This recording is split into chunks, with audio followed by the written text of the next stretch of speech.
গোপন কান্না আল্লাহর কাছে সবচেয়ে প্রিয়। আপনি কি কখনো একা কেঁদেছেন কেউ দেখার আগেই? যে গোপন কান্না কেউ দেখেনি তবে আল্লাহ দেখেছেন, সেই কান্না যা হৃদয় ভেঙে দেয় আল্লাহর কাছে সবচেয়ে প্রিয়। আজ আমরা জানব কেন।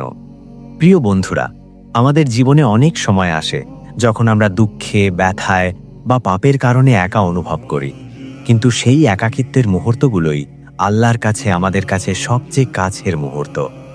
আল্লাহ বলেন, আর যারা রাতে আল্লাহর জন্য কান্নায় ভেজে যায়। সূরা রুম আয়াত 17। এটি আমাদের স্মরণ করায় আল্লাহ আমাদের অন্তরের গভীর ব্যথা জানেন।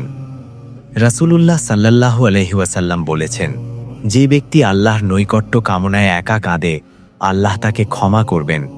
সহিহ বুখারী হাদিস ৬৮৮৪। একজন বৃদ্ধা যার সন্তানগুলো দূরে রাতের অন্ধকারে কাঁদছে, সে আল্লাহর কাছে গোপন কান্না পাঠাচ্ছে। এটাই তার শান্তি, তার আত্মার মুক্তি। বন্ধুরা, আমাদের কষ্ট, আমাদের একাকিত্ব, আমাদের গোপন কান্না সবই আল্লাহর নৈকট্যের সেতু। আজই নিজের অন্তরের কান্না আল্লাহর কাছে তুলে ধরুন। হে আল্লাহ, আমাদের অন্তরের ব্যথা, আমাদের গোপন কান্না স্বীকার করুন, আমাদের ক্ষমা করুন এবং আমাদের হৃদয়কে শান্তি দিন। আমিন।